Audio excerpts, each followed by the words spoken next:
আলেমের চেয়ে ভালো বন্ধু আর কেউ হইতে পারে না। উদাহরণ গ্রহণ করো, আলেমের চেয়ে ভালো বন্ধু যে আর কেউ নাই। এমনও সন্তান আছে বাবাই তার সন্তানকে নামাজের কথা বলে না, এমনও এমনও নানা আছে নাতিকে নামাজের কথা বলে না। কিন্তু আলেমের কি ঠেকা বসে বারবার নামাজ দাওয়াত দেওয়ার, কি ঠেকা বসে বারবার বয়ান করিয়া তোকে বুঝানোর, ভাই ফেরো, নামাজ পড়ো, গুনাহ ছাড়ো, নেক আমল ধরো। আলেমরা বলে কি বলে না? কি ঠেকা পড়ছে আলেমের? কারণ একজন আলেম চিন্তা করে, আহারে আমার ভাই তো জাহান্নামী হয়ে যাইতে আছে। এই আলেমরা বারবার তোমাদেরকে নিয়ে চিন্তায় পেরেশান। আলেমের চেয়ে ভালো বন্ধু আর কেউ হইতে পারে না। এই জন্য লস্করী এলাকার ভাইয়েরা, গজারি এলাকার ভাইয়েরা, খুব ভালো করিয়া শোনো। আজরাইল আলাইহিস সালাতু ওয়াস সালাম জান কবজ করার জন্য প্রস্তুত হয়ে আছে। আদম নবী থেকে শুরু করে আপনার আবার শেষ নবী পর্যন্ত জান কবজ করিয়া ফেলাইছে। এবার বাবারা, কত মানুষ দৈনিক মারা যায় তুমি কি জানো নি? যেই পরিমাণ মানুষ মারা যায়, গবেষকরা বিজ্ঞানীরা বলে যেই পরিমাণ মানুষ দৈনিক মারা যায় তার চেয়ে দ্বিগুণ মানুষ জন্মগ্রহণ করে। তাহলে চিন্তা করো কিয়ামত পর্যন্ত কত মানুষ আসবে, আল্লাহ পাক ভালো জানেন। আজরাইল আলাইহিস সালাতু ওয়াস সালামের সমস্ত মানুষের, জিন ইনসান সব ফেরেশতাদের আল্লাহ পাক জান কবজ করার দায়িত্ব তার কাছে দিয়ে দিলেন। এরে আমার বাবারা, যেই দিন বিচারের ময়দান কায়েম হবে, এর আগের অবস্থা কেমন হবে তুমি কি জানো নি? যখন আজরাইল আলাইহিস সালাতু ওয়াস সালাম সমস্ত মানুষের জান কবজ করিয়া ফেলাবে, জিন আর ইনসান, জিন যেমন ভালো জিনের মধ্যেও খারাপ আছে, মানুষ যেমন ভালো মানুষের মধ্যেও খারাপ আছে। এই দুই জাতিকে আল্লাহ পাক রব্বুল আলামিন ইবাদতের জন্য বানাইছেন। এরে আমার বাবারা, জিন ইনসানরা যখন সবাই মারা যাবে, সবার জান যখন কবজ হয়ে যাবে, আল্লাহ পাক আজরাইলকে ডাক দিয়া বলবে, আজরাইল মাব্বাকিয়া ইয়া আজরাইল, এ আজরাইল বল আর কে বাইচা আছে? আজরাইল আলাইহিস সালাতু ওয়াস সালাম ওর মাওলাকে বলে, মাওলা রে, সব মানুষ মরিয়া গেছে, সমস্ত নবীরা মরিয়া গেছে, সমস্ত ফেরেশতারাও মরিয়া গেছে, শুধু তোমার আরশ বহনকারী ফেরেশতারা বাকি আছে। বলে আজরাইল, এবার আমার আরশ বহনকারী ফেরেশতাদের জান কবজ করিয়া ফেলাও। ইশারায় জান কবজ করিয়া ফেলাবে। আল্লাহ পাক রব্বুল আলামিন আবার ডাক দিয়া বলে, মাম বাকিয়া ইয়া আজরাইল, হে আজরাইল বল আর কে বাইচা আছে? বলে, মাওলা এই যে দেখো আমরা চার প্রসিদ্ধ ফেরেশতা, আর তুমি আর কেউ বাঁচিয়া নাই। বলে, মারো এবার জিব্রাইলকে, মারো এবার মিকাইলকে, জান ইশারায় কবজ হইয়া যাবে। সংক্ষেপ করিয়া দিলাম। এরে আমার বাবারা, দুই ফেরেশতা জান কবজ হইয়া যাওয়ার পরে আজরাইল আলাইহিস সালাতু ওয়াস সালাম খুলে যায়, কামড় দিয়া বসবে। আবার মাওলাই কারীম বলবে, মাম বাকিয়া ইয়া আজরাইল, হে আজরাইল বল আর কে বাইচা আছে? আজরাইল বলে, মাওলা রে, এই যে দেখো আমি আজরাইল, ওই যে দেখো ইসরাফিল সিংহায় মুখ লাগায় দাঁড়ায় আছে, আর তুমি আর কেউ বাঁচিয়া নাই।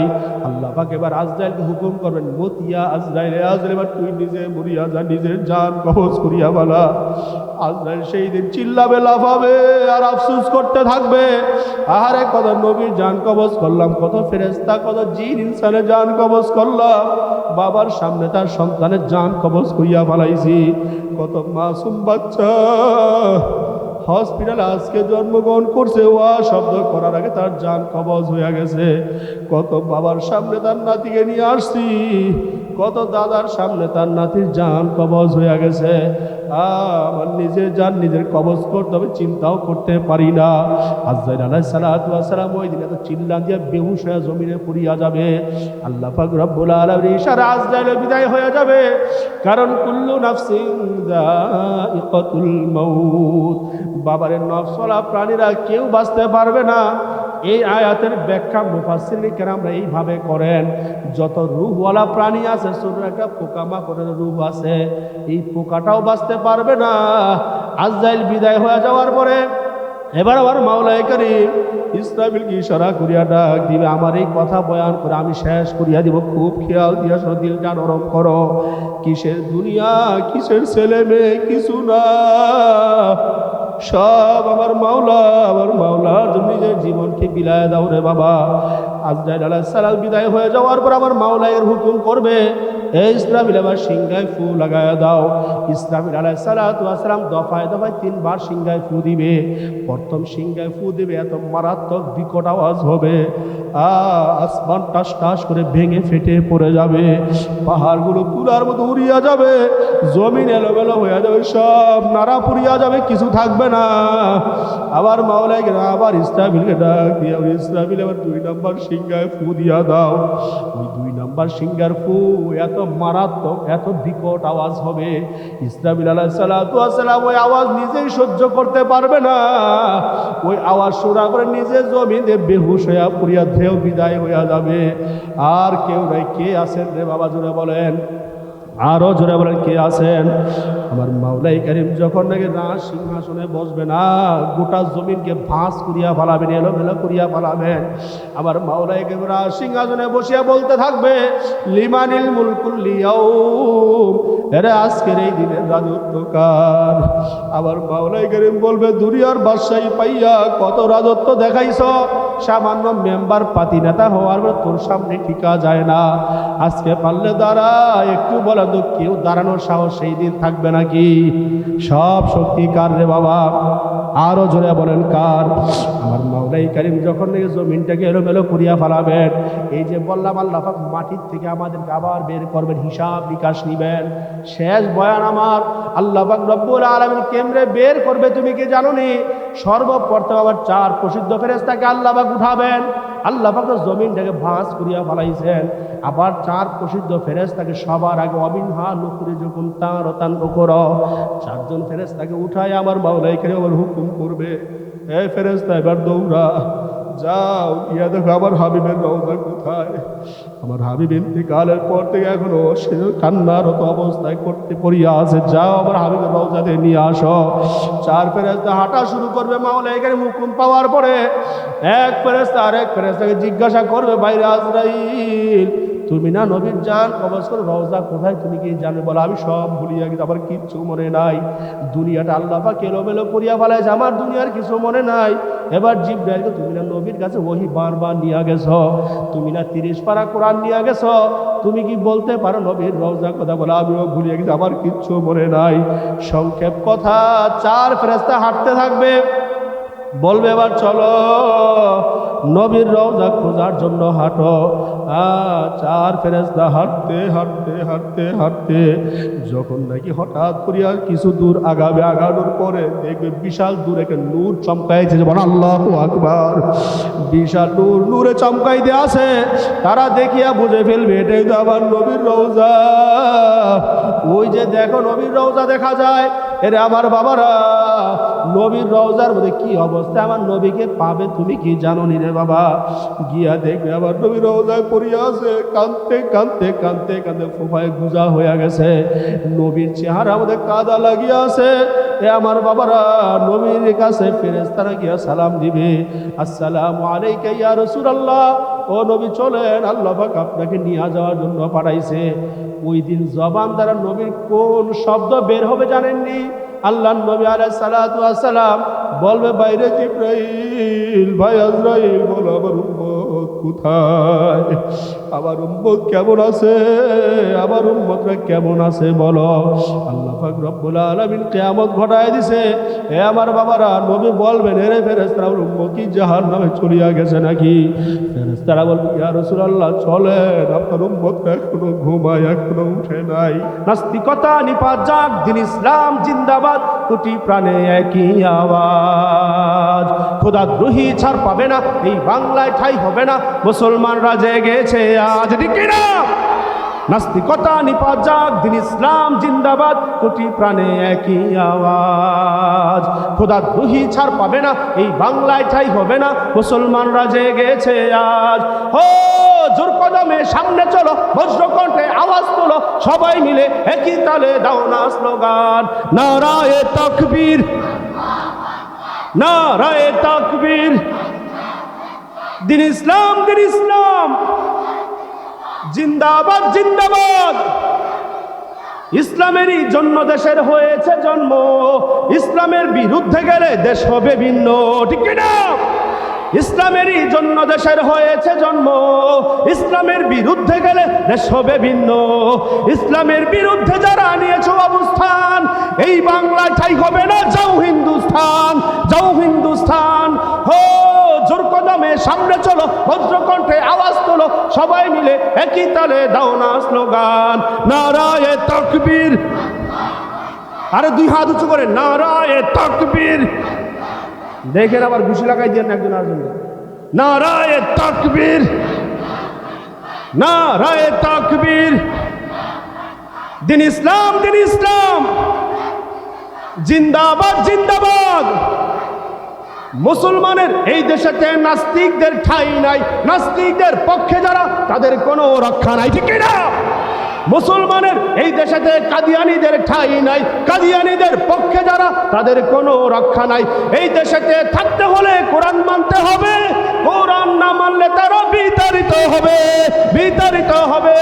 হো জোর কদমে সামনে চলো, বজ্রকণ্ঠে আওয়াজ তোলো, সবাই মিলে একই তালে দাও না স্লোগান, নারায়ে তাকবীর, নারায়ে তাকবীর। দিন ইসলাম, দিন ইসলাম জিন্দাবাদ, জিন্দাবাদ। আল কোরআনের আলো, আরে ঘরে বাহিরে আল কোরআনের আলো। ওয়াজ মাহফিল যেখানে, আজকের মাহফিল, নারায়ে তাকবীর। কি খারাপ লাগছে না ভালো লাগছে? ইমানের আওয়াজ জারি থাকবে তো ইনশাআল্লাহ? কতক্ষণ? হ্যাঁ হ্যাঁ, যতক্ষণ আমাদের জীবন আছে ততক্ষণ জারি রাখতে হবে। জোরে বলেন কথা, ঠিক না ঠিক? কারণ আগামীর বাংলাদেশ হবে কিসের বাংলাদেশ? জোরে বলেন। ইসলামের বাংলাদেশ হলে এই দেশের মধ্যে প্রতিটা ঘরে ঘরে দেখবেন আল্লাহ পাক রব্বুল আলামিন আবারও শান্তি ঢুকিয়ে দিবেন। জোরে বলেন কথা, ঠিক না ঠিক? এই দেশটা নাপাক হয়ে গেছে, মুসলমান ঠিকই আছে, কিন্তু মুসলমান ইমান সকালে আছে, বিকালে ইমান নাই, বিকালে ইমান আছে তো রাতের বাজার ইমান নাই। জোরে বলেন কথা, ঠিক না ঠিক? এজন্য আমাদের শান্তি নাই, রহমত নাই, বরকত নাই। এজন্য ভাইয়েরা, এই লস্করদি এলাকার ভাইয়েরা খুব ভালো করে শোনেন, ইসলামের ঝান্ডা উঁচু করার জন্য তৈয়ার হয়ে যান। এখন যেই সুযোগ আসছে, যদি এই সুযোগ কাজে না লাগান, আল্লাহর কাছে জবাবদিহিতার জন্য কাঠ গড়ায় যেন প্রস্তুত থাকেন। কারণ ইসলামকে উঁচু করার জন্য নাস্তিক বেঈমানরা আপনাকে আমাকে সহযোগিতা করবে না। ইসলামকে উঁচু রাখার জন্য আপনাকে আমাকে চেষ্টা করতে হবে, আন্দোলন করতে হবে, সংগ্রাম করতে হবে। কথা ঠিক না বেটি? শোনেন, নামের মুসলমান বললাম না, এদেশে বেশি। আপনি দেখেন আপনার ইসলামকে টিকিয়ে রাখার জন্য যেই পরিমাণ দৈনিক কয়বার একটু চিন্তা করে আমাকে বলেন যে দৈনিক একটু সময় ব্যয় করি যে ইসলাম কীভাবে টিকিয়ে রাখা যায়, ঈমান কীভাবে হেফাজত করা যায়, কীভাবে শান্তি প্রতিষ্ঠা করা যায়। এই সময়টুকু আমরা দৈনিক কতটুকু ব্যয় করি। কিন্তু নাস্তিক বেঈমানরা, ইয়াহুদি খ্রিস্টানরা এই ইসলামকে চক্রান্ত করার জন্য, ধ্বংস করার জন্য, দৈনিক পায়তারা করার জন্য যেই সময় ব্যয় করে চিন্তাও করতে পারবেন না। আপনার জোরে বলেন কথা, ঠিক না বেঠিক? এই জন্য ইসলামকে টিকে রাখার জন্য সময় ব্যয় করতে হবে কি হবে না? রাজপথে ঝাঁপিয়ে পড়তে হবে, আন্দোলন সংগ্রামে যেতে হবে, কাদিয়ানীদেরকে অমুসলিম ঘোষণার জন্য যখনই ডাক আসবে নারায়ে তাকবীর আল্লাহু আকবার স্লোগান দিয়ে রাজপথে ঝাঁপিয়ে পড়তে হবে। কথা ঠিক না বেঠিক? জোরে বলেন। এজন্য সবাইকে প্রস্তুত থাকেন। আগামীর বাংলাদেশ যদি আল্লাহ চাহে, তো বর্তমান যে পরিস্থিতি আমরা দেখতে পাচ্ছি, মুসলমানদের মধ্যে একটাই স্বপ্ন, আল্লাহ এই বাংলাদেশের জন্য ইসলামী হুকুমাত কায়েম করো, ইসলামের ছোঁয়া ঘরে ঘরে লাগিয়ে দাও। সেই দোয়া চেষ্টা আমাদের সবার করতে হবে। কথা ঠিক না বেঠিক? জোরে বলেন। এই জন্য ভাইয়েরা, আমি বয়ানে যাবো এখন। এতক্ষণ এগুলো মনে করুন খুচরা আলাপ করলাম, এতক্ষণ গজল আমি খাই না, গাইলাম একটু, আপনাদের ভাব জমাইলাম, বুঝছেন আপনারা? আপনারা জারি আওয়াজ নাই, আওয়াজটাকে উঁচু করলাম যেন আওয়াজটা শেষ পর্যন্ত জারি থাকে, মাহফিলে থাকবে তো ইনশাআল্লাহ। যেখানে সুবহানাল্লাহ বলা যাবে সুবহানাল্লাহ বলবেন, আলহামদুলিল্লাহ বলা যাবে আলহামদুলিল্লাহ বলবেন, যেখানে ঠিক বলা যাবে ঠিক বলবেন। এর নাম হলো মাহফিলে আসলে বক্তা ওয়াজ করবেন, আপনারা আওয়াজ দিবেন। জোরে বলেন কথা ঠিক না বেঠিক? ভাইয়েরা দেখেন, কয়েকদিন আগে ভূমিকম্প গেছে কি গেছে না? আমাদের ইমানের অবস্থা দেখেন, ভূমিকম্প আধা মিনিটও হয় নাই, অবস্থা কি হলো দেখছেন? অবস্থা গোটা বাংলাদেশ কেঁপে উঠছে। ঢাকার বিল্ডিং, অনেক বড় বড় বিল্ডিং ফেটে গেছে, অনেক জায়গায় বিল্ডিং ধসে পড়েছে। আল্লাহর গজব। এই গজব কেন আসে? আমার গুনার কারণে, গুনার কারণে আমার এই গজব আসে। কারণ এগুলো আমার হাতের কামাই। জহারাল ফাসাদু বিল বাররি ওয়াল বাহরি বিমা কাসাবাত আইদিন নাস, এগুলো মানুষের হাতের কামাই। আপনি গুনাহ করবেন। এই যে মাদ্রাসা, আপনাদের মাদ্রাসার মুহতামিম আমার বড় ভাই, আমার বড় ভাইয়ের সাথী ভাই, তিনি খুব আন্তরিক সম্পর্ক। তিনি অনেক ভালো একজন আলোচক, সুন্দর বয়ান করেন, মসজিদের সুন্দর খতিব, মাদ্রাসার মুহতামিম।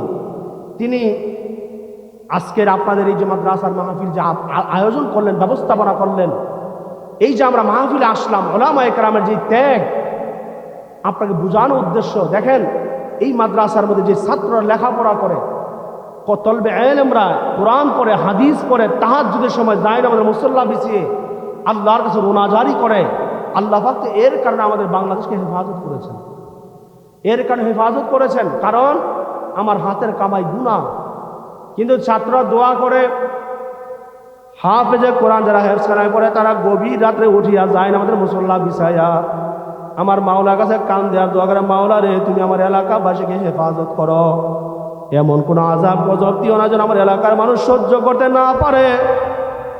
তুমি কি দেখো না করোনাকালীন সময় কত করোনা ছড়িয়ে গেল, কত মানুষ বিদায় হয়ে গেল, দেশে বহিরে কত মানুষ মারা গেল।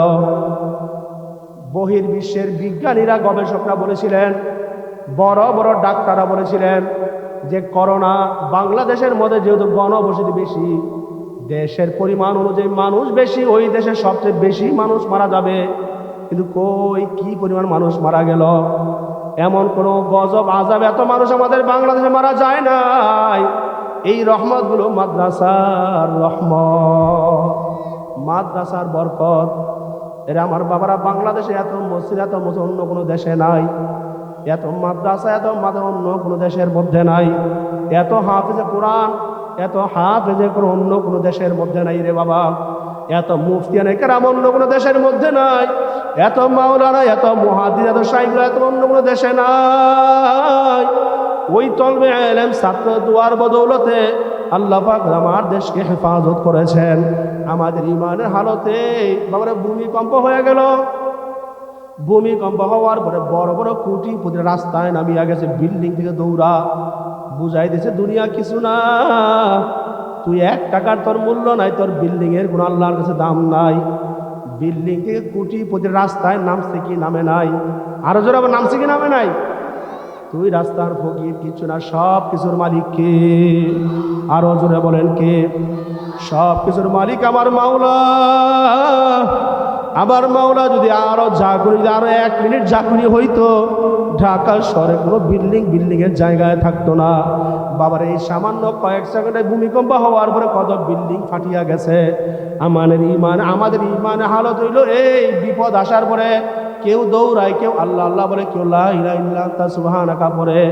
এমনও কত টিভির নিউজ আমরা ফেসবুকে দেখলাম, ওই ভূমিকম্প চলা অবস্থায় একটা মহিলার আমরা একটা ফুটেজ দেখলাম, এক ডাক্তার যমুনা টিভিতে সাক্ষাৎকার দিতেছিলেন।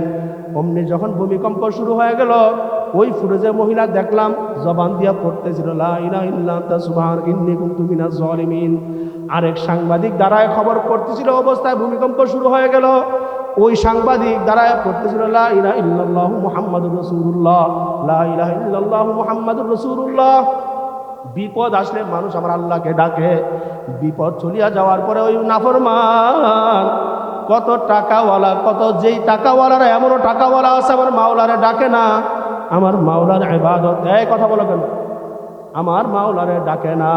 আল্লাহ পাক রব্বুল আলামিন দেখেন আমাদের ইমানের অবস্থা, বললাম যে খারাপ। ভূমিকম্প চলিয়া যাওয়ার পরে যার বাড়ি ঠিক রইল, ওই বাড়িওয়ালা বলতে থাকে, আহারে আজকে পাইলিং দিয়া বিল্ডিংটা করার কারণে আমার বাড়িটা ঠিক আছে, না তো ফাটিয়া যাই। তো বলে কি বলে না? ইমান আছে না গেছে? কথা বলেন না কেন? আমার বাড়িটা তো মজবুত করে রড বেশি খাটানো, কারণ আমার বাড়ি ঠিক রয়েছে। আমার বাড়িতে এত টাকা, বেশি টাকা খরচ করিয়া ফাউন্ডেশন দেওয়ার কারণে আমার বাড়িটা ঠিক আছে, নয়তো ভাঙিয়া যাইত। কিন্তু না, কিছু না, সব কিছু মালিক কে? আরো জোরে বলো কে? এই জন্য আমার মাওলারে চিনো, এ লস্কর এলাকার ভাইয়েরা, এ আমার যুবক বাবারা, মুরব্বী বাবারা, পর্দার আড়ালের মা বোনেরা, আমি আপনাদের সামনে আসলাম, কিছু আলোচনা করিয়া যাব। মান বাকি মানবা না তোমার ব্যাপার। মুফতি আনাস জামিল সাহেব যেমন আপনাদের মসজিদের খতিবে বয়ান করে তিনি হেদায়েত দিতে পারে না, তিনি আপনাদেরকে দাওয়াতি কাজ করিয়া যাইতে আছে। আজকে মাহফিলে যত বক্তারা বয়ান করবে কেউ কাউকে হেদায়েত দিতে পারবে না। আমার কথা আমি শোনায় দেবো, মানবা কি মানবা না তোমার ব্যাপার, কারণ সব হেদায়েত দেওয়ার মালিক আমার মাওলা। দুনিয়ার কেউ হেদায়েত দিতে পারে না। এই জন্য বর্ষই যে হুজুরে বাবা ওলামাই কেরামের কথা শোনো, ওলামাই কেরামের কথা মানার চেষ্টা করো। আমি যে আয়াতে কারিমা তেলাওয়াত করলাম ওই আয়াতের উপরে বয়ান করি, আমার বয়ান শেষ করব। কিন্তু এই যে যে আলোচনাগুলো করতে আছি বোঝার জন্য, মানার জন্য, এরে আমার বাবারা দুনিয়াটা থাকার জায়গা নয়, কেউ আমরা থাকতে পারবো না, একদিন বিদায় হতেই হবে। এই যে আমরা বাবারে প্রতিদিন মানুষ মারা যায়, তোমার আমার নামও হঠাৎ করে মসজিদের মাইকে এলান হয়ে যাবে, এই দুনিয়ায় আমরা কেউ থাকতে পারবো না। এজন্য প্রতিটা সময় মাওলার কাছে এমনভাবে চলো যে আমাকে কবরে যাইতে হবে, পরকালের জিন্দিগিতে আমাকে দাঁড় হইতে হবে।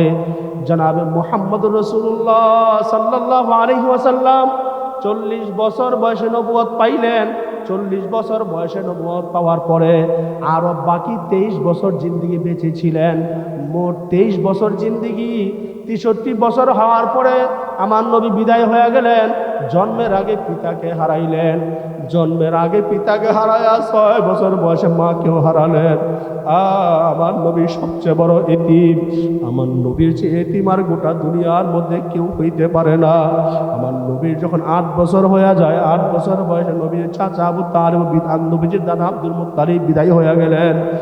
আর নবীর দাদা যখন বিদায় হয়ে যায়, আমার নবী সবচেয়ে বড় এতিম। আমার নবীর সে এতিম আর কেউ হইতে পারে না। যার বাবা চলিয়া যায় তার স্থান হয় মায়ের কোলে, যার মা চলিয়া যায়, মা চলিয়া যাওয়ার তার স্থান হয় দাদার কোলে। দাদা আব্দুল মুত্তালিব যখন বিদায় হয়ে গেলেন, নবী আলাইহিস সালাতু ওয়াস সালাম বড় এতিম। দেখাশোনার দায়িত্ব ভার গ্রহণ করলেন আবু তালেব। বোঝানো উদ্দেশ্য হেদায়েত আমার মাওলার হাতে, হেদায়েত কোনো নবীর হাতেও নাই। নবী আলাইহিস সালাতু ওয়াস সালামকে সবচেয়ে বেশি মহব্বত করেছিলেন আবু তালেব, কিন্তু ঈমান নিয়ে মরতে পারে নাই, কালেমা নিয়ে মরতে পারে নাই। নবী আলাইহিস সালাতু ওয়াস সালামকে এত বেশি মহব্বত করেন, শুধু এখান থেকে বোঝার চেষ্টা করেন। নবীও যেমন চাচা আবু তালেবকে মহব্বত করে, ভাতিজাকে আবু তালেব তার চেয়ে বেশি মহব্বত করে। যখন নবী 40 বছর বয়সে নবুয়ত পাইলেন, গোটা কাফেরদের মধ্যে প্রকাশ্যে দাওয়াতি কাজ শুরু করলেন। মুশরিকদেরকে দাওয়াত দেয়, পড়ো লা ইলাহা ইল্লাল্লাহু মুহাম্মাদুর রাসূলুল্লাহ। এ কাফেররা, এ মুশরিকরা, তোমরা আল্লাহর উপর ঈমান আনো, মূর্তি পূজা ছাড়ো, এক খোদায় বিশ্বাসী হয়ে যাও। যখন আমার নবী দাওয়াতি কাজ শুরু করলেন, যে আবু জাহেল উতবা সাহিব আমার নবীকে আল আমিন উপাধি দিল, ওই আবু জাহেল উতবা সাহিব কাফের ফুজ্জার আমার নবীকে গালি দেয়, শত্রুতে পরিণত হয়ে যায়। আবু তালেবকে ডাক দিয়েছে, আরে আবু তালেব শোনো, তোমার বাদীকে বুঝায় দাও কেন আমাদের ধর্মের বিরুদ্ধে কথা বলে, কেন আমাদের মূর্তি পূজার বিরুদ্ধে কথা বলে, কিসের কালেমার দাওয়াত দেয় জিজ্ঞাসা করো, নয়তো আমাদের হাতে সুপর্দ করো, উত্তম ফয়সালা করবো। কথা বুঝতেছেন আপনারা সবাই? নবী আলাইহিস সালাতু ওয়াস সালাম দাওয়াতি কাজ শুরু করার পরে সবাই শত্রু হয়ে গেল। আবু তালেব আমার নবী আলাইহিস সালাতু ওয়াস সালাম হাসিয়া ডাক দিয়া বলে, আরে ভাতিজা, তুমি কেন আমাদের ধর্মের বিরুদ্ধে কথা বলো, কেন আমাদের মূর্তি পূজার বিরুদ্ধে কথা বলো, কিসের কালেমার দাওয়াত দাও বলো। নবী আলাইহিস সালাতু ওয়াস সালামের কলিজে কামড় দিয়া বসছে, চিন্তা করে আমার বাবাই নাই, আমার মা নাই, আমার দাদাও নাই, যেই চাচা আমাকে মহব্বত করে ওই চাচাও আজকে শত্রু হয়ে গেল। ডাক দিয়া বলে, রে বাজে কথা বলো, কেন আমাদের মূর্তি পূজার বিরুদ্ধে কথা বলো। আল্লাহ পাক রব্বুল আলামিন ইশারা ডাক নবী বলতে আছেন, এ চাচা শুনেন, আপনি আমার সাথে থাকবেন কি থাকবেন না আমি জানি না। আল্লাহ পাক আমাকে পাঠাইছেন এই দাওয়াতি কাজ করার জন্য, আমাকে আল্লাহ পাক পাঠাইছেন মূর্তি পূজার বিরুদ্ধে কথা বলার জন্য। এই দাওয়াত আমি দিতেই থাকবো। নবীর প্রতি মহাব্বত দেখেন আবু তালেব কি পরিমাণ লাগাইলেন। বলে, রে ভাইয়া শোনো, তোমার দাওয়াতি কাজ তুমি চালাইতে থাকো, তোমাকে যদি কেউ বাধা দিতে আসে, আমি আবু তালেবকে আগে বাধা দিতে হবে। বলেন না আল্লাহু আকবার। তোমাকে যদি কেউ কতল করার জন্য আসে, রে মুহাম্মদ, তোমার আগে আমাকে কতল না করিয়া তোমাকে কেউ কতল করতে পারবে না। জোরে বলেন সুবহানাল্লাহ। এবার সবাই জবান খুলে বলেন, আবু তালেব আমার নবীকে মহাব্বত কম করছে না বেশি করছে?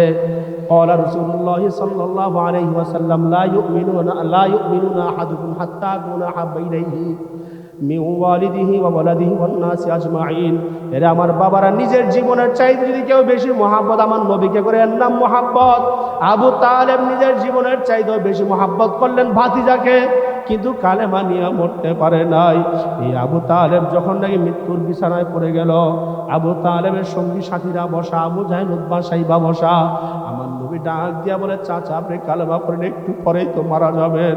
ও চাচা, আমাকে এত লালন পালন করলেন, দেখাশোনা করলেন, একটু পরে মারা যাবেন, চাচা আপনি কালেমা পড়েন, নয়তো জাহান্নামের আগুনে জ্বললে আমি সহ্য করতে পারবো না। বলে, না রে ভাতিজা, আমার কালেমা পড়া সম্ভব না। বলে, ভাতিজা আমার কালেমা পড়া সম্ভব হবে না, এই ধর্ম আমি ছাড়তে পারবো না। ও চাচা কালেমা পড়েন, একটু পরেই তো মারা যাবেন, জাহান্নামের আগুনে জ্বলবেন, আমি সইতে পারবো না। ও চাচা, আমি ওয়াদা দিলাম, আপনি কালেমা পড়েন, লা ইলাহা ইল্লাল্লাহ পড়েন, মুহাম্মাদুর রাসূলুল্লাহ, আমাকে নবী মানা দরকার নাই, তাও পড়েন, আমি আল্লাহর কাছে বলবো, মাওলা লা ইলাহা ইল্লাল্লাহ তোমাকে খোদা মানছে, মাফ করিয়া দাও। বলেন, না রে ভাতিজা, আমি তাও পড়বো না। নবী আলাইহিস সালাতু ওয়াস সালাম আবার মুহাম্মদের ডাক দিয়া বলতে আছে, ও চাচা, যদি আপনি লা ইলাহা ইল্লাল্লাহ যদি না পড়েন, ও চাচা আপনি আমার কানে কানে কালেমা পড়েন, আমার কানে কানে কালেমা পড়েন, ওয়াদা দিলাম, কথা দিলাম, দুনিয়াবাসীকে কিয়ামত কোনোদিনও বলবো না আমার চাচায় কালেমা পড়ছে। বলেন, না রে ভাই, তাও পড়বো না। নবী আলাইহিস সালাম বলতে আছেন, এ চাচা জাহান্নামের আগুনে জ্বলবেন, সহ্য করতে পারবেন না। বলেন, না আমি তাও পড়বো না। ও চাচা, যদি আপনি কালেমা না পড়েন, ও চাচা আমি জবান দিয়া পড়ি লা ইলাহা ইল্লাল্লাহু মুহাম্মাদুর রাসূলুল্লাহ, শুধু একটু ঠোঁটটা নাড়া দেন, তারপরে আমি মাওলার কাছে বলতে পারো, মাওলা রে আমার চাচাই ঠোঁট নাড়াই যদি মাফ করিয়া দাও। বলেন, না রে তাও পড়বো না। আল্লাহ পাক রব্বুল আলামিন ওহী নাজিল করিয়া দিলেন, ইন্নাকা লা তাহদি মান আহবাবতা। ও নবী শুনেন, আপনি নবী যাকে মহাব্বত করেন, আমি আল্লাহ তাকে হেদায়েত দেই না, বরং আমি আল্লাহ পাক রব্বুল আলামিন যাকে ভালোবাসি, যাকে মহাব্বত করি, আমি আল্লাহ পাক তাকে হেদায়েতের মালা পরায় দিই। জোরে বলেন সুবহানাল্লাহ। এবার সবাই জবানগুলো আঙ্গুল তুলে বলেন, হেদায়েত কার হাতে? আরো জোরে বলেন, কার হাতে? হেদায়েত আমার মাওলার হাতে। হেদায়েত দুনিয়ার কোনো মানুষের কাছে নাই। কিন্তু আলেমরা তোমাকে হেদায়েতের কথা শোনা যাইতে আছে রে বাবা। এক সময় নবী ছিলেন, নবী চলিয়া যাওয়ার পরে সাহাবে আজমাইনরা ছিলেন। এ আমার বাবারা, যারা ঈমান অবস্থা আমার নবীকে দেখছে, তারা সাহাবী হয়ে গেছে। আমার নবী আলাইহিস সালাতু ওয়াস সালাম বিদায় হয়ে যাওয়ার পরে সাহাবে আজমাইনরা দাওয়াতি কাজ শুরু করলেন। সাহাবীরা বিদায় হয়ে গেছে, সাহাবীদেরকে যারা ঈমান অবস্থায় দেখছে তাদেরকে তাবিঈন বলা হয়। এর আমার বাবারা, তাবিঈনরা দাওয়াতি কাজ শুরু করলেন। এইভাবে আস্তে আস্তে আস্তে আস্তে আপনার আমার সামনে বর্তমানে যে উলামায়ে কেরামরা আছে, উলামায়ে কেরামরা আল উলামা ওয়ারাসাতুল আম্বিয়া, উলামায়ে কেরামরা হলেন নবীদের ওয়ারিস। এর আমার বাবারা, ওয়ারিস কেমন ওয়ারিস জানোনি? তুমি নবী পাও নাই, উলামায়ে কেরামের সোহবতে বসিয়া যাও, নবীর সোহবতে বসার সওয়াব পাইয়া যাইবা। জোরে বলেন সুবহানাল্লাহ। এরে আমার বাবারা, উলামায়ে কেরামরা কথা বলতে আছে, মানবা না আফসোস একদিন করবা। যেমনি ভাবে নবী আলাইহিস সালাতু ওয়াস সালামের এ আমার বাবারা কাফেরদের বড় একজন লিডার ছিল উকবা ইবনে আবি মুঈত। উকবা ইবনে আবি মুঈত কাফেরদের বড় একজন লিডার, সর্দার। উকবা ইবনে আবি মুঈত একবার তার আরবের বড় বড় টাকাওয়ালা ধনী সম্পত্তির মানুষদেরকে দাওয়াত করছে তার বাড়িতে মেহমানদারি করাবে। সেই জায়গার মধ্যে আমার নবী আলাইহিস সালাতু ওয়াস সালাম জনাবে মুহাম্মদুর রাসূলুল্লাহ সাল্লাল্লাহু আলাইহি সাল্লামকে দাওয়াত করছে। বলে, ভাতিজা আমার বাড়িতে তোমার দাওয়াত, অনেক মেহমানরা আসবে, তুমিও যাইবা। বলে, ঠিক আছে। এরা আমার বাবারা, বুঝার চেষ্টা করো, মানার চেষ্টা করো, শিক্ষা গ্রহণ করার চেষ্টা করো। উকবা ইবনে আবি মুঈত কাফেরদের বড় একজন লিডার ছিলেন। উকবা ইবনে আবি মুঈত এত বড় বড় টাকাওয়ালা সম্পত্তি সর্দারদেরকে দাওয়াত করছে, সবাই মেহমান হাজির। নবীও আসলেন, আসার পরে নবীর সামনে খাবার, সবাই খাবার শুরু করিয়া দিলেন, কিন্তু আমার নবী খাবার খায় না। নবী আলাইহিস সালাতু ওয়াস সালামকে জিজ্ঞাসা করে, বাজে খাবার কেন খাও না? বলো, চাচা আপনি যতক্ষণ কালেমা না পড়বেন ততক্ষণ আমি আপনার খাবার গ্রহণ করব না। বলেন, না রে ভাতিজা না, কালেমা গ্রহণ করা সম্ভব না রে ভাতিজা। উকবা ইবনে আবি মুঈত কাফেরদের বড় একজন লিডার, কালেমা পড়ে না। বলে ভাতিজা কালেমা আমার পড়া সম্ভব, তুমি অন্য কিছু চাও তোমাকে দিয়া দিতে রাজি আছি। বলেন না চাচা, আপনি যতক্ষণ কালেমা না পড়বেন আমি আপনার বাজে আপনার খাবার আমি গ্রহণ করব না। বলেন আল্লাহু আকবার। নবী আলাইহিস সালাতু ওয়াস সালাম বলতে আছে, বড় চাচা আপনি কালেমা পড়েন খাবার খাবো। বলেন না তা সম্ভব না। বারবার যখন বলতে আছে কালেমা পড়বে না, সেও বারবার নবীও বলে না আমি খাবার খাবো না। উকবা ইবনে আবি মুঈত লজ্জায় পুড়িয়া গেছে। আহারে আমার ভাতিজা মেহমান যদি আমার ঘরে এসে না খাইয়া চলিয়া যায়, আমি সর্দার, আমার জন্য লজ্জা। আমি নারায়ণগঞ্জ থেকে আপনাদের এখানে আসলাম, আমি যদি আপনাদের এখানে মেহমান হয়ে আসলাম, না খায়া চলিয়া গেলে কেউ কেউ বলবে না খায়া কেন চলিয়া গেল, লজ্জা। কথা ঠিক না বেঠিক? এরা আমার বাবারা উকবা ইবনে আবি মুঈতের ভিতরে চিন্তা ঢুকিয়া গেছে, মেহমান আমার ঘরে না খায়া চলিয়া গেলে আমি সর্দার, আমাকে লজ্জা দিবে। যাহারে মেহমানের আইসিয়া তার সর্দার ঘর থেকে ফিরিয়া চলিয়া গেছে না খাইয়া, এই লজ্জার কারণে উকবা ইবনে আবি মুঈত লজ্জায় পড়িয়া কালেমা পড়িয়া ফেলাইছে। আমার নবী এর পরে খাবার গ্রহণ করলেন। বলেন সুবহানাল্লাহ। খাবার খাইলেন, খাবার খাইবার নবী চলিয়া গেছে। আমার বাবারা বুঝার চেষ্টা করো, এখান থেকে বুঝার চেষ্টা করো, দুনিয়া কিছু না। আমার বাবারা উলামায়ে কেরামের কথা না শুনলে তোমরাও একদিন আফসোস করবা। এই যে উকবা ইবনে আবি মুঈত যেমনেই হোক, ইচ্ছাই হোক অনিচ্ছাই হোক, লজ্জায় হোক কালেমা পড়িয়া ফেলাইছে। যখন নাকি আমার নবী খাবার খাইয়া চলিয়া গেছে, সামনে আইসা হাজির আবু জাহেল উতবা সাইবা। বলে রে উকবা তুমি কাজটা করলা কি? তুমি না আমাদের বড় লিডার, তুমি না আমাদের বড় সর্দার, কেন কালেমা পড়লা? বলে রে আবু জাহেল উতবা সাইবা কি করব বলো, তার সামনে আমার লজ্জা। আমার বাতিজা খাবার খাবে না, খাবার না খাইয়া চলিয়া গেলে আমি সর্দারের জন্য লজ্জা, এই জন্য আমি অনিচ্ছায় কালেমা পড়িয়া ফেলাইছি। বলতে আছে তুমি যাও যাও মুহাম্মদের কালেমা মুহাম্মদকে ফিরায় দাও, তার চেহারা বিল্লাহ। এ উকবা যাও, যদি তোমার সর্দারকে টিকাইতে চাও যাও গিয়া তুমি নবী মুহাম্মদের চেহারা বরাবর থুক মারিয়া কালেমা ফিরাই দিয়ে আসো। চিন্তা করতেছে কি করব, সর্দারগিরি তো টিকাইতে হবে। আজকে দেখেন না, জানে একজন আলেম সত্য, জানে ইসলামী দল সত্য, জানে আলেমরা ক্ষমতায় গেলে দেশ শান্তি হবে, তারা ভালো করেই জানে, কিন্তু তারা কেন করে না তুমি কি জানো নি? নিজের অস্তিত্ব ঠিক থাকবে না, মন্ত্রিত্ব কিছুই থাকবে না, এর জন্য তারা মানতে পারে না। জোরে বলেন কথা ঠিক না বেঠিক? আলেম সত্য, ইসলামী দল সত্য, তারা গেলে শান্তি হবে এটাও তারা জানে, এই জন্য মানে না। কেন জানো নি? মিথ্যা বলে গালি দেয় জন্য, কারণ তার অস্তিত্ব ঠিক থাকবে না, তাকে কেউ ইজ্জত করবে না, এমপি আর সে হতে পারবে না, এই জন্য আলেমকে সে মানতে পারে না। জোরে বলেন কথা ঠিক না বেঠিক? এই জন্য বাবারা আবু জাহেল উতবা সাইবা, এরা আমার বাবারা লজ্জায় উকবা কালেমা পড়িয়া ফেলাইছে। তাদের বন্ধুত্ব টিকিয়ে রাখার জন্য, সর্দারগিরি টিকিয়ে রাখার জন্য উকবা ইবনে আবি মুঈত আমার নবীর কাছে গিয়া নবীর চেহারা বরাবর থুক মারিয়া বলে, মুহাম্মদ নে তোর কালেমা, আমি কালেমা পড়ি নাই। মুহাম্মদ নে তোর কালেমা, আমি কালেমা পড়ি না, এই নে তোর কালেমা ফিরাই দিলাম। এই জালেমের ব্যাপারে আমার মাওলাই কারীম একটা আয়াত নাজিল করিয়া দিছে, ইয়াউমা ইয়া'আদ্দুজ জালিমুনা আলা ইয়াদাইহি। এই জালেম, এই উকবা ইবনে আবি মুঈত কাল কিয়ামতের ময়দানে, ইয়াউমা ইয়া'আদ্দুজ জালিমুনা আলা ইয়াদাইহি, ওই কিয়ামতের ময়দানে, বিচারের ময়দানে নিজের আঙ্গুল কামড়াবে, হাত কামড়াইতে থাকবে আর বলতে থাকবে, আমি কেন কালেমা ফিরাই দিলাম, কেন তার চেহারা বরাবর থুক মারলাম, কেন আমি এই কাজ করলাম, যদি আজকে তার কালেমা আমি ফিরাই না দিতাম আমাকে জাহান্নামে যাইতে হইতো না। আল্লাহ আল্লাহ তুমি আমাদেরকে মাফ করিয়া দিও।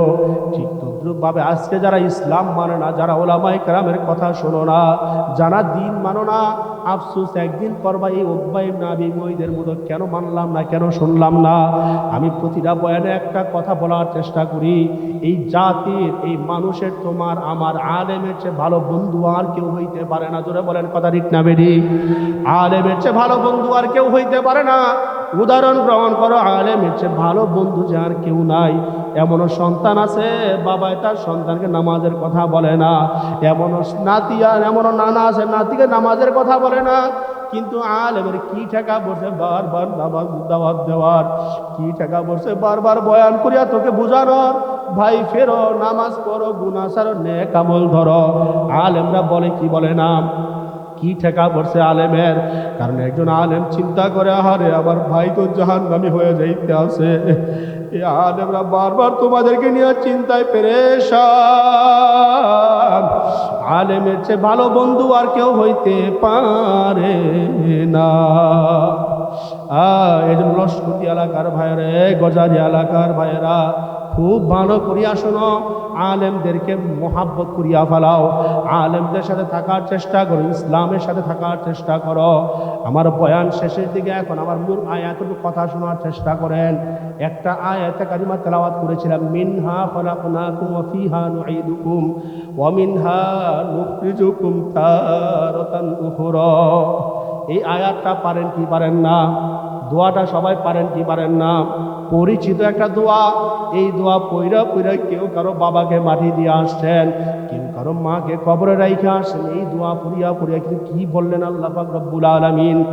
মিনহা খলাকনাকুম, আল্লাহ পাক রব্বুল আলামিন তোমাকে আমাকে মাটির থেকে সৃষ্টি করলেন, ওয়া ফিহা নুঈদুকুম, আবার মাটির মধ্যেই যাইতে হবে, ওয়া মিনহা নুখরিজুকুম তারাতান উখরা, আবার আল্লাহ পাক রব্বুল আলামিন আপনাকে আমাকে মাটির থেকে বের করবেন। কোনো সন্দেহ আছে নাকি? সবাই বলেন, মাটি থেকে আল্লাহ পাক বের করবেন, কোনো সন্দেহ নাই রে বাবা। তাহলে এখন মনে করতে পারেন, আরে আমি তো গুনাহ করে, আমি তো মরিয়া গেলে মনে হয় সব শেষ হইয়া যাবে। না রে বাবা না, মরিয়া যাওয়ার পরে মাত্র শুরু হয়ে গেল। দুনিয়াটা কিচ্ছু না, দুনিয়া ক্ষণস্থায়ী দুনিয়া, চিরস্থায়ী দুনিয়ার নাম হলো আখিরাতের জিন্দিগি। ওই জিন্দিগি কবরে যাওয়ার পরে শুরু, আর কোনোদিনও শেষ হবে না। আল্লাহ তুমি আমাদেরকে মাফ করিয়া দিও রে আমার বাবার। আল্লাহ পাক কেমনে উঠাবেন তুমি কি জানো নি? এই যে দেখো, চারজন আল্লাহ পাক প্রসিদ্ধ ফেরেশতা বানালেন, খুব খেয়াল দিয়া শোনো। বয়ান বাড়িতে নিয়ে যাওয়ার চেষ্টা করো, আরেকজনকে শোনা দাও, যেন আল্লাহ পাক রব্বুল আলামিনের নিয়াত করিয়া শোনো, ও মাওলা কত গুনাহ হয়ে গেছে, আমার গুনার খবর তো কেউ জানে না। মাওলা যেহেতু মজলিসে নিয়ে আসছো, গুনাহ মাফ না করায় বিদায় দিও না, তাওবা করো, এই নিয়তে বয়ান শুনো। আল্লাহ পাক চারজন প্রসিদ্ধ ফেরেশতা বানাইলেন, জিবরাইল আলাইহিস সালাতু ওয়াস সালাম, মিকাইল আলাইহিস সালাতু ওয়াস সালাম, ইসরাফিল আলাইহিস সালাতু ওয়াস সালাম, আজরাইল আলাইহিস সালাতু ওয়াস সালাম। এই চারজন প্রসিদ্ধ ফেরেশতাকে চার কাজে নিয়োজিত করলেন। ইসরাফিল আলাইহিস সালাতু ওয়াস সালাম সিংহায় মুখ লাগায় দাঁড়ায় আছে, কখন জানি কিয়ামত হইয়া যায়। জিবরাইল আলাইহিস সালাতু ওয়াস সালাম আল্লাহ পাক দায়িত্ব দিয়ে দিলেন, আদম নবী থেকে শুরু করে আপনার আমার শেষ নবী পর্যন্ত ওহী নিয়ে আসলেন, 30 পারা কোরআন নিয়ে আসলেন। ওহীর দায়িত্ব তার শেষ হয়ে গেছে আমার নবী ইন্তেকালের পরে। মিকাইল আলাইহিস সালাতু ওয়াস সালাম তার বৃষ্টি বর্ষণ এবং নিয়ামতের দায়িত্ব আল্লাহ পাক তার কাছে দিয়া দিয়েছেন। আজরাইল আলাইহিস সালাতু ওয়াস সালাম জান কবজ করার জন্য প্রস্তুত হয়ে আছে। আদম নবী থেকে শুরু করে আপনার আবার শেষ নবী পর্যন্ত জান কবজ করিয়া ফেলাইছে। আমার বাবারা, কত মানুষ দৈনিক মারা যায় তুমি কি জানো নি? যেই পরিমাণ মানুষ মারা যায়, গবেষকরা বিজ্ঞানীরা বলে যেই পরিমাণ মানুষ দৈনিক মারা যায় তার চেয়ে দ্বিগুণ মানুষ জন্মগ্রহণ করে। তাহলে চিন্তা করো কিয়ামত পর্যন্ত কত মানুষ আসবে, আল্লাহ পাকই ভালো জানেন। আজরাইল আলাইহিস সালাতু ওয়াস সালামের সমস্ত মানুষের, জিন ইনসান সব ফেরেশতাদের আল্লাহ পাক জান কবজ করার দায়িত্ব তার কাছে দিয়ে দিলেন। এরে আমার বাবারা, যেই দিন বিচারের ময়দান কায়েম হবে, এর আগের অবস্থা কেমন হবে তুমি কি জানো নি? যখন আজরাইল আলাইহিস সালাতু ওয়াস সালাম সমস্ত মানুষের জান কবজ করিয়া ফেলাবে, জিন আর ইনসান, জিন যেমন ভালো জিনের মধ্যেও খারাপ আছে, মানুষ যেমন ভালো মানুষের মধ্যেও খারাপ আছে। এই দুই জাতিকে আল্লাহ পাক রব্বুল আলামিন ইবাদতের জন্য বানাইছেন। এরে আমার বাবারা, জিন ইনসানরা যখন সবাই মারা যাবে, সবার জান যখন কবজ হয়ে যাবে, আল্লাহ পাক আজরাইলকে ডাক দিয়া বলবে, আজরাইল মাব্বাকিয়া ইয়া আজরাইল, এ আজরাইল বল আর কে বাইচা আছে? আজরাইল আলাইহিস সালাতু ওয়াস সালাম ওর মাওলাকে বলে, মাওলা রে সব মানুষ মরিয়া গেছে, সমস্ত নবীরা মরিয়া গেছে, সমস্ত ফেরেশতারাও মরিয়া গেছে, শুধু তোমার আরশ বহনকারী ফেরেশতারা বাকি আছে। বলে আজরাইল এবার আমার আরশ বহনকারী ফেরেশতাদের জান কবজ করিয়া ফেলাও। ইশারায় জান কবজ করিয়া ফেলাবে। আল্লাহ পাক রব্বুল আলামিন আবার ডাক দিয়া বলবে মাম বাকিয়া ইয়া আজরাইল, হে আজরাইল বল আর কে বাইচা আছে? বলে মাওলা এই যে দেখো আমরা 4 প্রসিদ্ধ ফেরেশতা, আর তুমি আর কেউ বাঁচিয়া নাই। বলে মারো এবার জিব্রাইলকে, মারো এবার মিকাইলকে, জান ইশারায় কবজ হইয়া যাবে। সংক্ষেপ করিয়া দিলাম। এরে আমার বাবারা 2 ফেরেশতা জান কবজ হইয়া যাওয়ার পরে আজরাইল আলাইহিস সালাতু ওয়াস সালাম খুলে যায়, কামড় দিয়া বসবে। আবার মাওলাই কারীম বলবে মাম বাকিয়া ইয়া আজরাইল, হে আজরাইল বল আর কে বাইচা আছে? আজরাইল বলে মাওলা রে এই যে দেখো আমি আজরাইল, ওই যে দেখো ইসরাফিল সিংহায় মুখ লাগায় দাঁড়ায় আছে, আর তুমি আর কেউ বাঁচিয়া নাই। আল্লাহ পাক এবার আজরাইলকে হুকুম করবেন মতিয়া আজরাইল, আজরাইল এবার তুই নিজে মরিয়া যা, নিজের জান কবজ করিয়া বলা।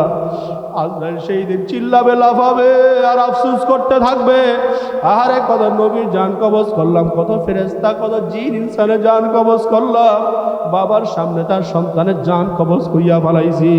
কত মাসুম বাচ্চা হসপিটালে আজকে জন্মগ্রহণ করছে, ওয়া শব্দ করার আগে তার জান কবজ হয়ে গেছে। কত বাবার সামনে তার নাতিকে নিয়ে আসছি, কত দাদার সামনে তার নাতির জান কবজ হয়ে গেছে। আমার নিজের জান নিজের কবজ করতে হবে চিন্তাও করতে পারি না। আজরাইল আলাইহিস সালাতু ওয়াস সালাম ওই দিনে তো চিল্লা দিয়ে বেহুশ হয়ে জমিনে পড়িয়া যাবে। আল্লাহ পাক রব্বুল আলামিন ইশারা আজরাইল বিদায় হয়ে যাবে, কারণ কুল্লু নাফসিন যায়িকাতুল মাউত, বাবারে নফসওয়ালা প্রাণীরা কেউ বাঁচতে পারবে না। এই আয়াতের ব্যাখ্যা মুফাসসিরিন কেরামরা এইভাবে করেন, যত রূহওয়ালা প্রাণী আছে, ছোট একটা পোকামাকড়ের রূহ আছে, এই পোকাটাও বাঁচতে পারবে না। আজরাইল বিদায় হয়ে যাওয়ার পরে এবার আবার মাওলাই কারীম ইসরাফিলকে ইশারা করিয়া ডাক দিবে, আমার এই কথা বয়ান করে আমি শেষ করিয়া দিব, খুব খেয়াল দিয়া শোনো, দিলটা নরম করো। কিসের দুনিয়া, কিসের ছেলে মেয়ে, কিছু না, সব আমার মাওলার জন্য নিজের জীবনকে বিলায় দাও রে বাবা। আজরাইল আলাইহিস সালাম বিদায় হয়ে যাওয়ার পর আমার মাওলায়ের হুকুম করবে, এই ইসরাফিল আবার সিংহায় ফু লাগায়া দাও। ইসরাফিল আলাইহিস সালাতু ওয়াস সালাম দফায় দফায় 3 বার সিংহায় ফু দিবে। প্রথম সিংহায় ফু দিবে, এত মারাত্মক বিকট আওয়াজ হবে, আসমান টাস টাস করে ভেঙে ফেটে পড়ে যাবে, পাহাড়গুলো তুলার মতো উড়িয়া যাবে, জমিন এলোমেলো হয়ে যাবে, সব নাড়া পুড়িয়া যাবে, কিছু থাকবে না। আবার মাওলাইকে আবার ইসরাফিলকে ডাক দিয়ে, ইসরাফিল আবার 2 নম্বর সিংহায় ফু দিয়া দাও। ওই 2 নম্বর সিংহার ফু এত মারাত্মক, এত বিকট আওয়াজ হবে, ইসরাফিল আলাইহিস সালাতু ওয়াস সালাম ওই আওয়াজ নিজেই সহ্য করতে পারবে না। ওই আওয়াজ শোনা করে নিজে জমিনে বেহুশ হইয়া পুরিয়া দেহ বিদায় হইয়া যাবে। আর কেউ নাই। কে আছেন রে বাবা জোরে বলেন, আরো জোরে বলেন কে আছেন? আমার মাওলাই কারীম যখন নাকি রাজ সিংহাসনে বসবে না, গোটা জমিনকে ভাঁজ করিয়া ফেলাবেন, এলোমেলো করিয়া ফেলাবেন। আমার মাওলাই কারীম রাজ সিংহাসনে বসিয়া বলতে থাকবে, লিমানিল মুলকুল লিয়াউম, এরে আজকের এই দিনের রাজত্ব কার? আমার মাওলাই কারীম বলবে, দুনিয়ার বাদশাহী পাইয়া কত রাজত্ব দেখাইছ, সামান্য মেম্বার পাতি নেতা হওয়ার পর তোর সামনে টিকা যায় না, আজকে পারলে দাঁড়া, একটু বলে তো কেউ দাঁড়ানোর সাহস সেই দিন থাকবে নাকি? সব শক্তি কার রে বাবা? আরো জোরে বলেন কার? আমার মাওলাই কারীম যখন নাকি জমিনটাকে এলোমেলো করিয়া ফেলাবেন, এই যে বললাম আল্লাহ পাক মাটির থেকে আমাদেরকে আবার বের করবেন, হিসাব নিকাশ নিবেন। শেষ বয়ান আমার, আল্লাহ পাক রব্বুল আলামিন কেমনে বের করবে তুমি কি জানো নি? সর্বপ্রথম আবার 4 প্রসিদ্ধ ফেরেশতাকে আল্লাহ পাক উঠাবেন। আল্লাহ পাক জমিনটাকে ভাঁজ করিয়া ফেলাইছেন, আবার 4 প্রসিদ্ধ ফেরেশতাকে সবার আগে অবিনহা নুকুরে যখন তার তান উকর 4 জন ফেরেশতাকে উঠায় আমার মাওলাই কারীম আবার হুকুম করবে, এই ফেরেশতা এবার দৌড়া যাও, ইয়া দেখো আমার হাবিবের রওজা কোথায়। আমার হাবিব ইন্তেকালের পর থেকে এখনো সে কান্নারত অবস্থায় করতে পড়িয়া আছে, যাও আমার হাবিবের রওজাতে নিয়ে আসো। 4 ফেরেশতা হাঁটা শুরু করবে। মাওলাই কারীম হুকুম পাওয়ার পরে এক ফেরেশতা আরেক ফেরেশতাকে জিজ্ঞাসা করবে, বাইরে আজরাইল তুমি না নবীর জান কবজ করে, রওজা কোথায় তুমি কি জানো? বলো আমি সব ভুলিয়া গেছি, আমার কিচ্ছু মনে নাই, দুনিয়াটা আল্লাহ পাক এলোমেলো করিয়া ফেলাইছে, আমার দুনিয়ার কিছু মনে নাই। এবার জিবরাইলকে তুমি না নবীর কাছে ওহী বারবার নিয়ে গেছো, তুমি না 30 পারা কোরআন নিয়ে গেছো, তুমি কি বলতে পারো নবীর রওজা কথা? বলো আমিও ভুলিয়া গেছি, আমার কিচ্ছু মনে নাই। সংক্ষেপ কথা, 4 ফেরেশতা হাঁটতে থাকবে। বলবে এবার চলো নবীর রওজা খোঁজার জন্য হাঁটো। চার ফেরেশতা হাঁটতে হাঁটতে হাঁটতে হাঁটতে যখন নাকি হঠাৎ করিয়া কিছু দূর আগাবে, আগানোর পরে দেখবে বিশাল দূর একটা নূর চমকাইছে, যেমন আল্লাহু আকবার, বিশাল নূর নূরে চমকাই দিয়ে আছে। তারা দেখিয়া বুঝে ফেলবে এটাই তো আবার নবীর রওজা। ওই যে দেখো নবীর রওজা দেখা যায়। এরে আমার বাবারা, নবীর রওজার মধ্যে কি অবস্থা, আমার নবীকে পাবে তুমি কি জানো নি রে বাবা? গিয়া দেখবে আবার নবীর রওজায় পড়িয়া আছে, কাঁদতে কাঁদতে কাঁদতে কাঁদতে ফোফায় গুজা হয়ে গেছে, নবীর চেহারা আমাদের কাদা লাগিয়া আছে। এ আমার বাবারা, নবীর কাছে ফেরেশতারা গিয়া সালাম দিবে, আসসালামু আলাইকা ইয়া রাসূলুল্লাহ, ও নবী চলেন, আল্লাহ পাক আপনাকে নিয়ে যাওয়ার জন্য পাঠাইছে। ওই দিন জবান দ্বারা নবীর কোন শব্দ বের হবে জানেননি? আল্লাহর নবী আলাইহিস সালাতু ওয়াস সালাম বলবে, বাইরে জিবরাইল, ভাই আজরাইল, বলো আমার উম্মত কোথায়, আমার উম্মত কেমন আছে, আমার উম্মতরা কেমন আছে বলো। আল্লাহ পাক রব্বুল আলামিন কিয়ামত ঘটায় দিছে। এ আমার বাবারা, নবী বলবেন, এরে ফেরেশতারা, আমার উম্মত কি জাহান্নামে চলিয়া গেছে নাকি? ফেরেশতারা বলবে, ইয়া রাসূলুল্লাহ চলেন, আপনার উম্মতরা এখনো ঘুমায়, এখনো উঠে নাই, আল্লাহ পাক আমাদেরকে উঠায় আপনাকে নিয়ে যাওয়ার জন্য পাঠাইছে। নবীকে আল্লাহ পাক রব্বুল আলামিন রাজ সিংহাসনে আল্লাহর পাশে বসায় দিবেন। এবার আল্লাহ পাক রব্বুল আলামিন ইসরাফিলকে হুকুম করবেন, আরেকটা সিংহায় ফু বাকি আছে, মনে আসেনি আপনাদের? আল্লাহ পাক রব্বুল আলামিন ইসরাফিলকে ডাক দেওয়া, ইসরাফিল রে, এবার 3 নাম্বার সিংহায় ফু লাগা দাও। আল্লাহ পাক রব্বুল আলামিন ইশারা হুকুম পাওয়ার পরে ইসরাফিল আলাইহিস সালাতু ওয়াস সালাম তৃতীয় সিংহায় ফু লাগা দিবে। ওই ফু এত মারাত্মক বিকট আওয়াজ হবে রে বাবা, দ্বিতীয় সিংহার ফু থেকে তৃতীয় সিংহার ফু আরো মারাত্মক হবে। এই যে তুমি আর আমি, গোটা দুনিয়ার মধ্যে কত মানুষ আছে, নবী ফেরেশতা জিন ইনসান যা আছে রে বাবা, সবাই উঠিয়া যাবে। তৃতীয় সিংহার আওয়াজ শোনার পরে এত বিকট আওয়াজ হবে, ও সবাই মাটির থেকে আপনি আর আমি, ওয়ামিনহা নুখরিজুকুম তারাতান উখরা, সবাই মাটি থেকে বের হয়ে যাব। আমরা বের হয়ে বলতে থাকবো, এরে কে আমাদের ঘুম ভাঙাইলো, কে আমাদের ঘুম থেকে জাগায় দিল? ফেরেশতারা বলবে, এবার দৌড়া, কেউ তোদের ঘুম ভাঙায় নাই, কিয়ামত হয়ে গেছে, এবার দৌড়া, কিয়ামত হয়ে গেছে, এবার দৌড়া। আমার বাবারা, হিন্দুরা যেমন মনে করে যে মারা যাওয়ার পরে শ্মশানে নিয়ে লাকড়ি দিয়া, পেট্রোল দিয়া, কেরোসিন দিয়া আগুনে জ্বালাই দিলেই শেষ হয়ে গেল। একটু বলেন তো, শেষ না শুরু? সবাই বলেন। এরা আমার বাবারা, বাঁচার কোনো সুযোগ নাই। আমার মাওলার আদালতে দাঁড় হইতেই হবে, হইতেই হবে। ঈমান আমল মজবুত না করিয়া কেউ মাওলার কবরে যাইও না। আমার বাবারা, আমার বয়ানের শেষে শুধু একটাই আহ্বান করিয়া যাব রে বাবা, ওই বিচারের ময়দানে কেমনে দাঁড়াইবা, কি অবস্থা হবে রে বাবা? ঈমানের অবস্থা খুবই ভয়ানক। ওই বিচারের ময়দান খুবই ভয়ঙ্কর, খুবই কঠিন রে বাবা। এই যে যখন ভূমিকম্প হয়ে গেছিল রে বাবা, একটা ভিডিও করে ফেসবুকে আপনারা দেখলেও দেখতে পারেন, যখন নাকি একটা মার্কেটে একটা ভিডিও সিসি ফুটেজের ক্যামেরা, যখন নাকি ভূমিকম্প শুরু হয়ে গেল, সবাই মার্কেটে সব দৌড়াইয়া বের হয়ে গেছে। একটা লোকের সাথে তার সন্তান ছিল, বাবাই দৌড়বার, সন্তানের খবর নাই। কিছু দূর যাওয়ার পরে দেখা যায় তার সন্তানকে হাত দিছে। সামান্য ভূমিকম্পের আওয়াজে ছেলের কথা ভুলিয়া গেছে, মনে নাই রে বাবা। বিচারের ময়দানে কেউ কাউকে চিনবে না, কেউ কাউকে ন্যায় দিয়া সহযোগিতা করবে না। আমার মাওলাই কারিমের কাছে সবাইকে যার যার হিসাবে আমল নামা হিসাব দিয়া মাওলার জান্নাতে যাইতে হবে। এজন্য আমার বাবারা, আমার মাওলার আদালতে যেহেতু দাঁড় হইতেই হবে রে বাবা। আজকে তুমি মনে করতে পারো যে আমার দুনিয়ার মধ্যে অনেক কিছু আছে, আমার টাকা আছে, আমার ক্ষমতা আছে, আমার মন্ত্রীগিরি আছে, আমার এমপিগিরি আছে, মেম্বারি চেয়ারম্যানগিরি, আমি এলাকার নেতা, আমার কত কিছু আছে, আমার বন্ধু বান্ধব আছে। বাবারে মরিয়া দে, কিচ্ছু না। আজকে মারা যাইবা, দেখবা তোর বিল্ডিং ভাগ হইয়া গেছে। আজকে মারা যাইবা, যেই রুমে ঘুমাইতে দেখবা ওই রুমটা তোর ভাগ হইয়া গেছে। কিচ্ছু সাথে যাবে না, যাবে ঈমান আর আমল। ইন্নাল্লাযীনা আমানু ওয়া আমিলুস সলিহাত কানাত লাহুম জান্নাতুল ফিরদাউসি নুজুলা।